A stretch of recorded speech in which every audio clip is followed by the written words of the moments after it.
அண்ணே அண்ணே மாட்டுக்காரண்ணே அண்ணே. என்னப்பா நீ சொன்ன மாதிரி அவன் மாடு எங்கேயும் வெள்ளாம் கட்டுக்கு போகலண்ணே, திரும்பி வாங்கிட்டே வருது. ஏன்டா இப்படி சித்திரம் நல்லா பழக்கப்படுத்தி வச்சிருக்கியானே மாட்டை. என் மாடு போகாதுடா. இல்லை நைட்டெல்லாம் வண்டி ஓட்டி கண்ணெல்லாம் எரியுதுன்னு தூங்குனா ஏன்டா. ஏன்னா போய் 1 மணி நேரம் கழிச்சு வருதானே இந்த வெள்ளாமைக்கு போகாம. என் மாடு எனக்கு தெரியும்டா போகுமா போகாதன்னு. அப்புறம் தூங்குறேன்னா சும்மா தூங்குவானா. ஏன்னா சுற்றி 3 சைடு வெள்ளாம இருக்குண்ணே. இல்லை 6 சைடு வெள்ளம் இருந்தாலும் என் மாடு போகாதுடா.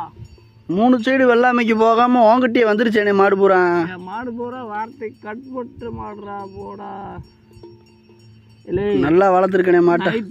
நைட்டு ஃபுல்லாக வண்டி ஓட்டி இன்ன வரைக்கும் தூங்காமல் இப்போ தான்டா தூங்குறேன். ஐயோ கண்ணெல்லாம் எரியுத, முழிக்க முடியல. கொஞ்ச நேரம் அம்முன்னு அங்கிட்டு போங்கடா நான் தூங்குறேன். உனக்கும் மாடு தோல் தானே, நல்லா வளர்த்துருக்கனே மாட்டை.